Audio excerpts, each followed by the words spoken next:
In Florida. I heard really loud booms. Texas. And then all of a sudden we hear, run as fast as you can, and we hear a gunshot. Kentucky. This is getting ridiculous that we have to be afraid to send our kids to school. Images from 2018 that shock the soul and weigh heavily on the heart. I shouldn't be going through this at my school. Yet shootings at U.S. schools have become all too common.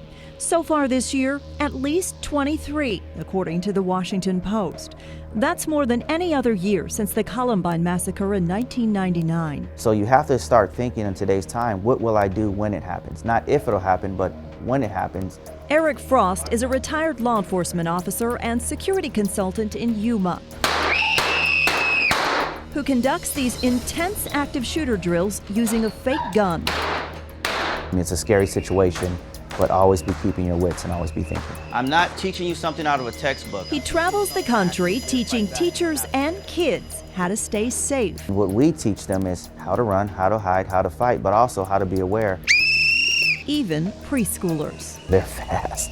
They can get in their hiding areas pretty quickly. For teachers, separate scenarios that simulate the real thing. When they act fast, the children will follow. And a different approach for the little ones. And we teach them that it's not scary. We don't do the tactics we do for adults, but they just know to be quiet, and they think it's a game. So they don't even know they're in harm's way. Yet they do know it involves an intruder. Because a stranger might kill you. And that fear is why a mom in Tucson believes active shooter drills could do more harm than good, especially for kids 6 and younger. At that age, what's really important is instilling social and emotional learning rather than traumatizing them. Dr. Heidi Pottinger hears the horror stories. The kids were having to go to the bathroom in buckets in the closet. And sees the effects of these drills firsthand on her 4-year-old son. She asked us to hide his identity. He was afraid to go to the bathroom by himself in our house. He also started to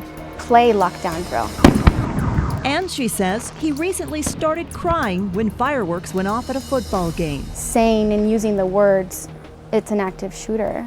That anxiety could have consequences far beyond the classroom. I think we're all kind of terrified because we have to practice what we would do in the event of being hunted by somebody. Dr. Pottinger heads up clinical investigations at U of A's College of Public Health. She says part of the brain cannot tell the difference between real and pretend stress. As these children and their teachers are hiding in the closet, if someone comes and rattles the door to check as part of the drill, the amygdala fires regardless and sends the central nervous system into fight, flight, or freeze. What role does fear play in all of this?